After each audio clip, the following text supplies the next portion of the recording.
Bien, interrumpimos entonces, se da inicio a esta hora la sesión de la Comisión de Constitución, en donde se ha invitado al presidente del Consejo de Ministros, Salvador del Solar, y también al ministro de Justicia y Derechos Humanos, Vicente Ceballos. Adelante.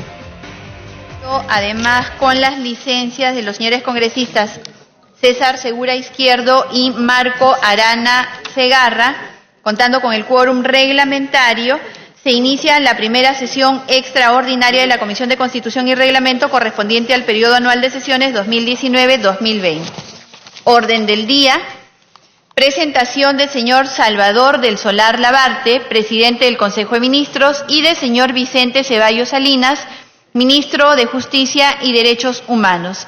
Señores congresistas, se encuentran en la sala de embajadores el señor Salvador del Solar Labarte, presidente del Consejo de Ministros, y el señor Vicente Ceballos Salinas, ministro de Justicia y Derechos Humanos, quienes concurren a esta sesión con la finalidad de exponer los alcances del proyecto de ley 4637.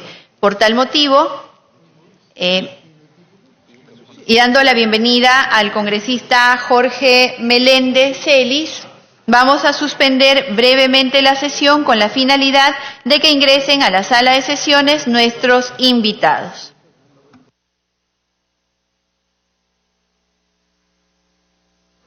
Bien, los invitados entonces van a hacer su ingreso al hemiciclo principal desde la sala de embajadores, en donde se han encontrado previamente. Hay que recordar que el día de ayer el presidente del Congreso, Pedro Laechea, a iniciativa de él justamente, pues tuvo una reunión con el presidente de la República, Martín Vizcarra, para tratar aspectos constitucionales y económicos.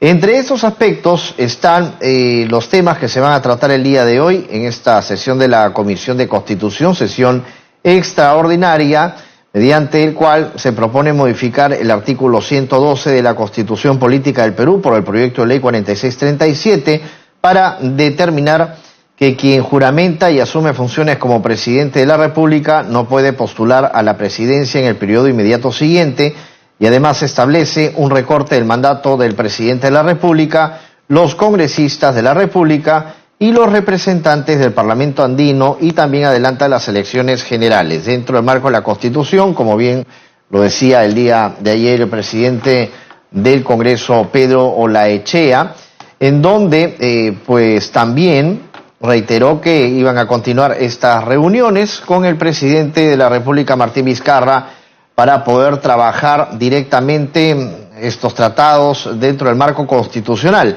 Hay movimiento en el Palacio Legislativo, estamos viendo en diferentes cuadros lo que se viene llevando a cabo. La Comisión de Salud, tratando un tema muy importante que tiene que ver con la infraestructura, así como también qué es lo que se está utilizando para poder atender a los pacientes y ver el caso de las lamentables muertes de estos pequeños recién nacidos en diferentes centros de salud del país, no solamente en el departamento de Lambayeque, sino también en Arequipa y en otros lugares como Ancash. Tenemos también la Comisión de Energía y Minas, que viene sesionando en estos momentos, pero en estos instantes estamos observando la Comisión de Constitución, ahí en una de las pantallas principales, en donde se va a tratar por esta visita del presidente del Consejo de Ministros y también del ministro de Justicia, el tema que tiene que ver con algunos aspectos de Constitución, de cambios en la Constitución solicitados por el Poder Ejecutivo. Hay que recordar que el día de ayer el presidente del Congreso, Pedro Laechea, detalló que uno de los aspectos a abordar, además de los temas constitucionales y que tiene que trabajarse con el Ejecutivo, y que desde aquí, desde el Parlamento andino, está dispuesto pues a tener reuniones constantes con el presidente Martín Vizcarra para poder acordar ciertos temas y abordar temas económicos, de productividad, de seguridad y también de la reconstrucción del norte del país. Un tema que hasta el momento preocupa porque, si bien es cierto, en el norte del país ya ha pasado bastante tiempo desde el fenómeno El Niño Costero en el año 2017, es muy poco lo que se ha desarrollado, lo que se ha hecho. Falta más infraestructura, falta mejorar las vías, y ese es un problema. Ahí tenemos entonces ya al presidente del Consejo de Ministros, Salvador del Solar, acompañado por el protocolo del Parlamento Nacional y también el ministro de Justicia, Vicente Ceballos, quienes van a hacer su ingreso al hemiciclo principal para poder pues absolver las preguntas, exponer también en torno a esta propuesta del Ejecutivo frente a los representantes que se encuentran dentro del hemiciclo principal en esta sesión extraordinaria, la primera de esta legislatura, de este periodo, sobre la Comisión de Constitución. Vemos entonces que se saluda de forma cordial el presidente del Consejo de Ministros con la presidenta de Constitución, Rosa María Bartra, así como también a los demás congresistas, ¿no? Estamos observando a Gino Costa, también a Jorge Meléndez Celis, estamos viendo al congresista Johnny Lescano, Quintanilla, y también hace lo propio con el congresista Mauricio Müller, está el congresista Gilbert Violeta, Jorge del Castillo, la congresista Patricia Donaire, Marisol Espinosa, Maritza García, y bueno, va a tomar su asiento ya para dar inicio. Igual lo hace también el ministro de Justicia Vicente Ceballos, quien de igual forma, como un acto protocolar, nos saluda a los congresistas de cada una de las bancadas representantes en esta Comisión de Constitución que se da inicio de esta manera. También coordina, de cierta forma, la presidenta Rosa María Bartra con el presidente del Consejo de Ministros los temas. Se va a dar entonces nuevamente pase a lo que va a ser. Señores congresistas, reiniciamos la sesión dando la bienvenida al señor Salvador del Solar Labarte, presidente del Consejo de Ministros, y al señor Vicente Ceballos Salinas, ministro de Justicia y Derechos Humanos, quienes concurren a esta sesión con la finalidad de exponer los alcances del proyecto de ley 4637, presentado por el Poder Ejecutivo, mediante el cual se propone modificar el artículo 112 de la Constitución Política a fin de prohibir la postulación de quien ejerce la presidencia y adelanta las elecciones generales. Voy a dar la bienvenida al congresista Gino Costa Santolaya, la congresista Sonia Echevarría Huamán, al congresista Ángel Neira Olaechea. A continuación, dejo entonces, señores congresistas, en el uso de la palabra al señor presidente del Consejo de Ministros, Salvador del Solar Labarte. Muchas gracias. Muy buenas tardes, señora presidenta, y por su intermedio, mi más cordial saludo a todas las integrantes y los integrantes de esta comisión. Considero, señora presidenta, que hemos llegado a un punto en el que debemos ofrecerle una explicación a nuestra ciudadanía respecto de por qué hemos llegado a donde hemos llegado, por qué nos encontramos en esta situación. Específicamente, ¿por qué como clase política en conjunto hemos llegado a un punto en el cual el presidente de la República le ha pedido al Congreso un recorte conjunto de mandatos para adelantar elecciones? ¿Tiene lógica que algo así pueda suceder? ¿Tiene sentido que nuestras autoridades políticas propongan un recorte en el plazo de sus mandatos? Con el mayor respeto, como cada vez que me he presentado en esta comisión y ante este Congreso, señora presidenta, me permito señalar que tiene sentido, no solo que tiene sentido, que tiene todo el sentido del mundo, y que no solamente tiene lógica y sentido, sino que consideramos genuinamente en el gobierno que, dadas las circunstancias políticas que hemos venido atravesando en estos 3 años, se trata de la mejor manera de ofrecerle una salida política a nuestro país. Esta propuesta presentada el 28 de julio, señora presidenta, tiene sentido porque históricamente en nuestro país, cada vez que hemos tenido un gobierno sin mayoría parlamentaria, hemos tenido que enfrentar una experiencia política altamente problemática y confrontacional.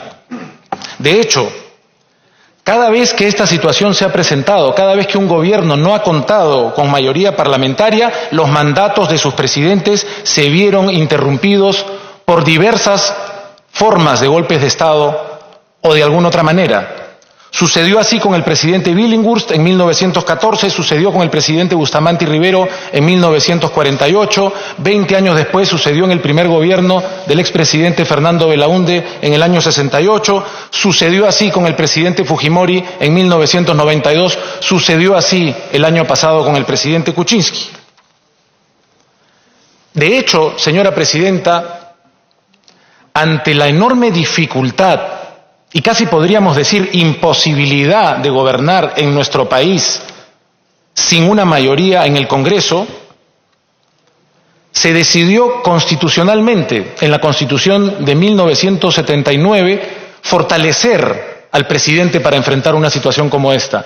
Y fortalecerlo precisamente mediante el fortalecimiento de una figura que ya venía en la Constitución del 33, que fue la cuestión de confianza. Pero el fortalecimiento adicional que se le dio en la Constitución del 79 fue que se facultó al presidente de la República a disolver el Congreso en caso se rechazara la confianza o se censurara a 3 consejos de ministros. Este fortalecimiento se hizo incluso mayor en la actual Constitución de 1993, donde se faculta al presidente a disolver el Congreso en caso se rechace la confianza o se censure ya no a 3, sino tan solo a 2 consejos de ministros.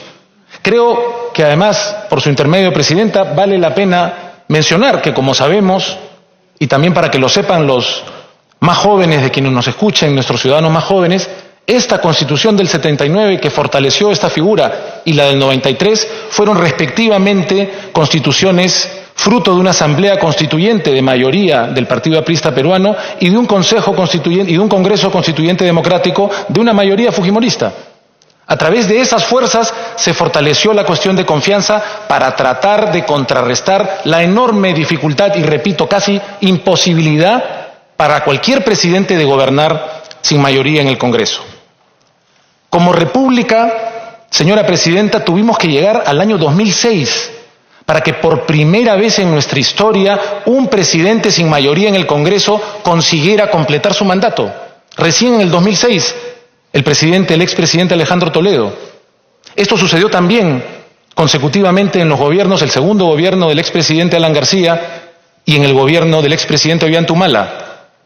Como saben perfectamente los presentes, no fueron periodos de gobierno de relaciones fáciles, pero sin embargo sí podríamos decir, quizás los historiadores lo dirán, que a comienzos del siglo XXI, de alguna manera nuestros hábitos democráticos fueron superándose y ofreciendo la posibilidad de superar esta enorme dificultad.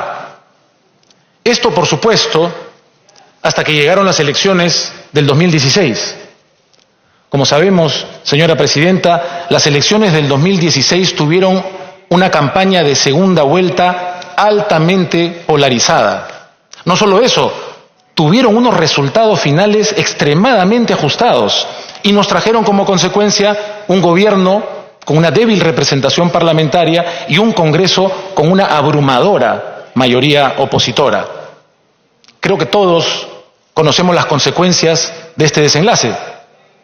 8 interpelaciones, 2 censuras de ministros, 2 cuestiones de confianza rechazadas, una al gabinete Zavala, otra al exministro Torne, 2 mociones de vacancia presidencial, la propia renuncia del expresidente Kuczynski.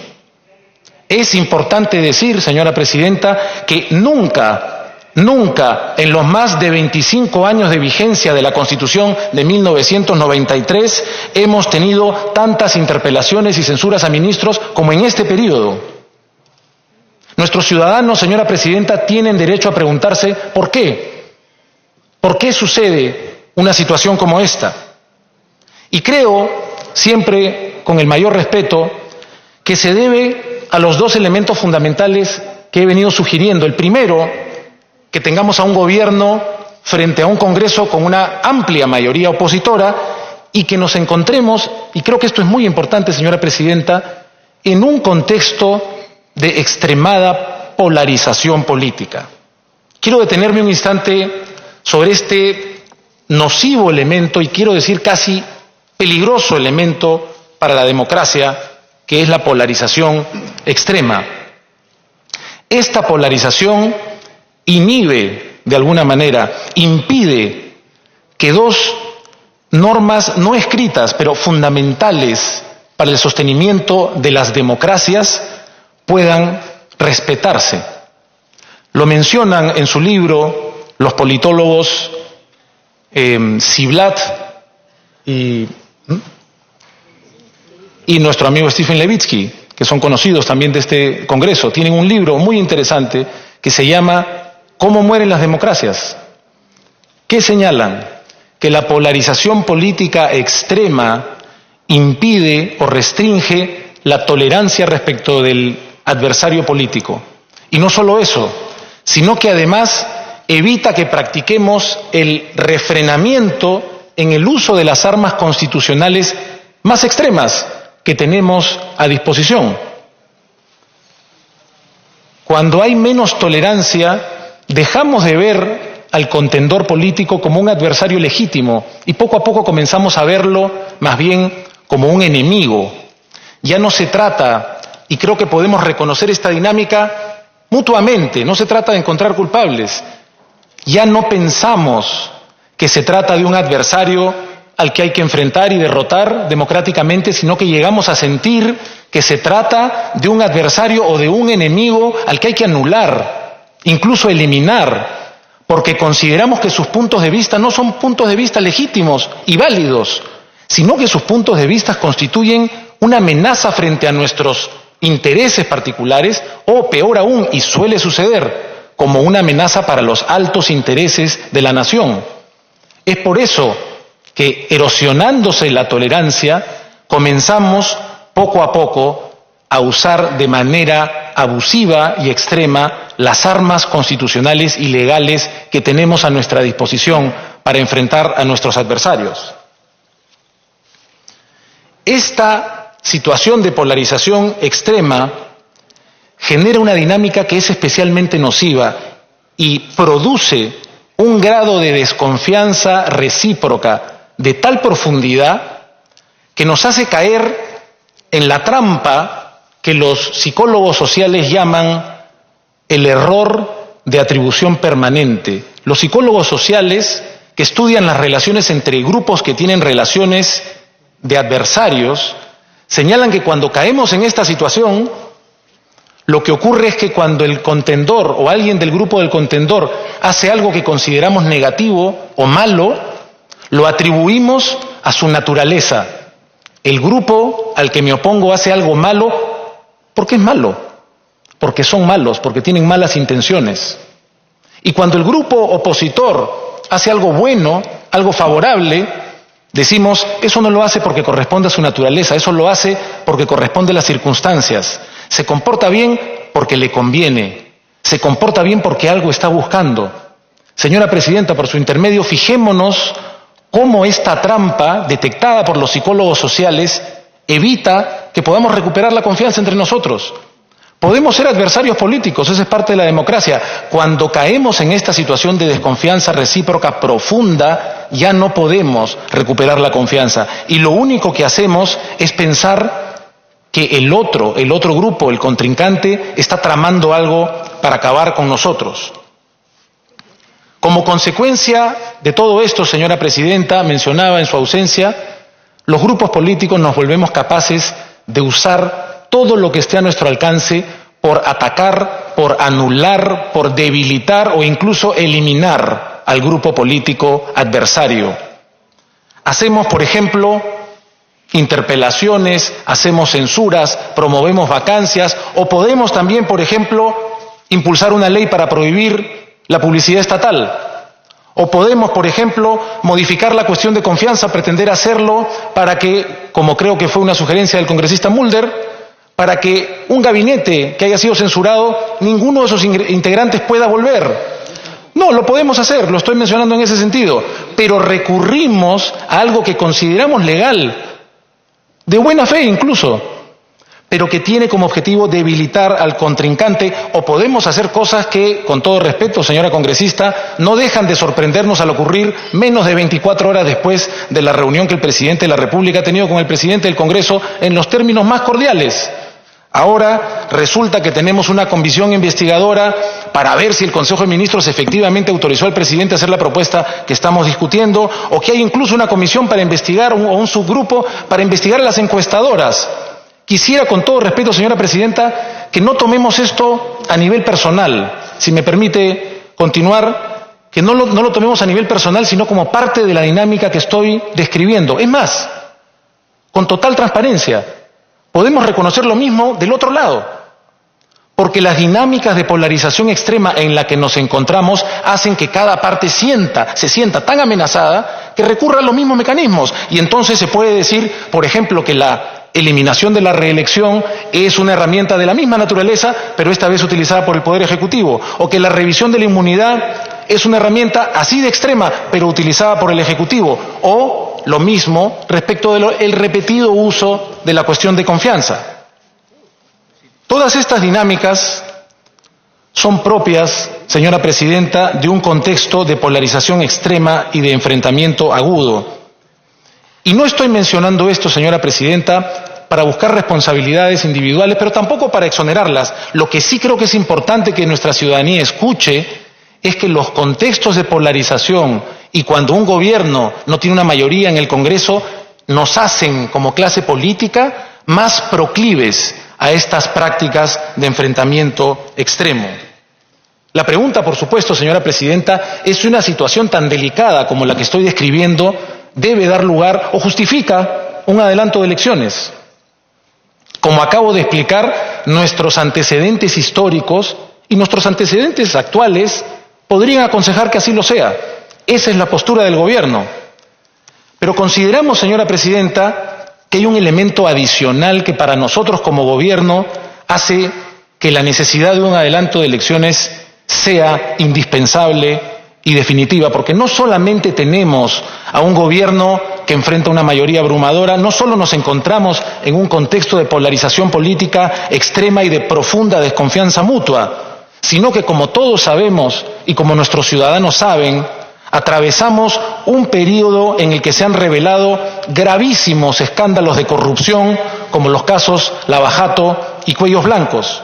Estos escándalos, señora presidenta, y a través suyo, señoras y señores congresistas, han revelado que diversas campañas políticas de diferentes tiendas han sido financiadas con dinero corrupto de empresas constructoras que buscaron asegurar contratos y adendas para obras millonariamente sobrevaloradas, y lo hicieron con la complicidad de autoridades políticas del más alto nivel. Esto es gravísimo y es indispensable, señora presidenta, que lo entendamos y que lo digamos con la mayor claridad. No estamos ante un mero caso de difícil convivencia entre poderes del Estado, no. Nos encontramos ante un caso de extrema polarización política, de abierto enfrentamiento entre poderes del Estado, en un contexto de gravísima corrupción sistémica que ha terminado, debemos reconocerlo, por afectar la propia legitimidad de la actividad política en su conjunto. Estamos, señora presidenta, ante una crisis de confianza excepcionalmente severa en la política. Es por eso que, con su venia, señora presidenta, me permito recordar que cuando en abril de este año me presenté ante el Congreso para el voto de investidura, comencé mis palabras diciendo que venía a cumplir el deber constitucional de solicitar la confianza del Parlamento para el gabinete, pero que en realidad venía a enfatizar la necesidad que como clase política en conjunto teníamos de recuperar la confianza de la ciudadanía. Es por eso, señora presidenta, que cuando presentamos la cuestión de confianza respecto de los proyectos de reforma política, señalamos una vez más que el objetivo central de la reforma política era precisamente recuperar la confianza de los ciudadanos en sus políticos y en la actividad política. Es por eso que he señalado que la reforma política que se encargó a una comisión de alto nivel reconocidamente independiente tenía como objetivo fundamental recuperar la dosis mínima de confianza que una democracia necesita. Por eso, señora presidenta, hoy insisto una vez más y por su intermedio solicito a los presentes en esta comisión que hagamos el esfuerzo de, aunque sea momentáneamente, poner entre paréntesis la dinámica de desconfianza y enfrentamiento que nos ha dominado durante estos 3 años y entendamos que la propuesta presentada por el señor Presidente de la República en 28 de julio no es una propuesta que se haya presentado contra el Congreso, así como tampoco la reforma política fue una reforma presentada contra el Congreso. Se trata de una propuesta que se presenta con el objetivo de devolverle confianza y legitimidad a nuestra actividad política en general. Por eso es que es una propuesta que de manera conjunta nos pide que pongamos fin a esta perversa dinámica de confrontación, que ayudemos a recuperar la legitimidad y que juntos nos retiremos de manera ordenada con 1 año de anticipación. Esta propuesta, señora Presidenta, es un llamado a que admitamos que la crisis de corrupción y legitimidad que venimos atravesando es excepcionalmente grave, y si no fuera así de grave, no tendríamos a expresidentes, líderes políticos, gobernadores, alcaldes, jueces, fiscales y empresarios, todos bajo tan serios cuestionamientos frente a la justicia.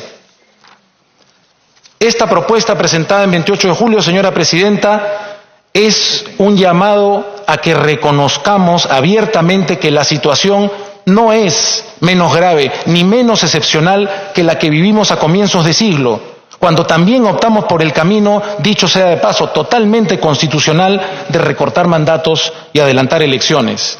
Esta propuesta, señora Presidenta, es una invitación a que demostremos que entre todos tenemos suficientes reservas de desprendimiento, dignidad y patriotismo para reconocer que nuestro país es más grande que nuestros intereses particulares y para admitir que el país, el Perú, merece una situación política mejor a la que le hemos venido ofreciendo entre todos. Tengamos esto en mente, señora Presidenta. Si seguimos atacándonos y deslegitimándonos de manera constante entre nosotros, el desgaste al que nos vamos a seguir sometiendo va a ser tan grande que podríamos terminar allanando el camino a opciones populistas y extremistas de todo signo. Por querer derrotar al adversario político, podemos terminar derrotando el futuro de nuestro país. Es por estas razones, señora Presidenta, que consideramos que nuestros ciudadanos deben entender que tiene todo el sentido del mundo y que se hace pensando en los altos intereses de nuestra nación proponer el adelanto de elecciones para que de manera conjunta recortemos nuestros mandatos y consigamos que nuestro país pueda inaugurar un nuevo capítulo de legitimidad, valoración y confianza para nuestra democracia. Muchas gracias. Gracias. En nombre de la Presidencia, señor Salvador del Solar Labarte, presidente del Consejo de Ministros, por su exposición, cedemos el uso de la palabra al señor Vicente Ceballos Salinas, ministro de Justicia y Derechos Humanos. Señora Presidenta, tenga usted muy buenas tardes, igual a los señores parlamentarios. Perfecto. Tal como lo disponen los reglamentos de este Congreso y la práctica parlamentaria, esta presentación, tanto del señor Premier como de mi persona como ministro de Justicia, la hemos agregado en 2 espacios. El primero, técnicamente conocida como exposición de motivos de argumentación, la ha manifestado el señor Premier, y a mí me corresponde la fórmula legal, es decir, la parte técnica, ¿no? ¿En qué consiste? ¿Cuáles son los contenidos y alcances de este proyecto de ley de reforma constitucional? Después de acontecido el mensaje al país el día 28 de julio, el señor Presidente, con fecha 31 de julio, ha puesto a consideración, siguiendo los procedimientos preestablecidos en los reglamentos, el proyecto de ley 4637, que prohíbe la postulación de quien ejerce la presidencia y adelanto de las elecciones generales. En el documento que se da traslado a esta iniciativa de reforma constitucional, estamos apelando al artículo 105 de la Constitución, que permite que las iniciativas propuestas por el Poder Ejecutivo pudieran tener el carácter de urgente, es decir, que tengan un tratamiento especializado, sea ajeno al tratamiento ordinario que se le da. Y esto implica, obviamente, también celeridad en los procedimientos de su atención, especialmente por esta comisión, que entendemos que ha sido a la única que ha sido derivada. Lo segundo, señora Presidenta, es que se ha seguido el mismo procedimiento que se consideró casi precisamente hace un año atrás, cuando después del mensaje del presidente de la República el 28 de julio del 2018 se presentaron 4 propuestas de reforma constitucional, las mismas que fueron sometidas a un referéndum el 9 de diciembre pasado. Es decir, casi es el mismo contexto. El contenido esencial de esta propuesta son 2 articulados, uno el objetivo del proyecto de ley o del proyecto de reforma constitucional, el segundo la prohibición de que los que asumen el cargo en su condición de vicepresidentes a presidentes también está considerada el impedimento de que pudieran postular a una reelección. Y a su vez también se está acompañando de 4 disposiciones transitorias especiales. La primera está relacionada al acortamiento del mandato del presidente de la República, vicepresidentes, congresistas y parlamentarios andinos.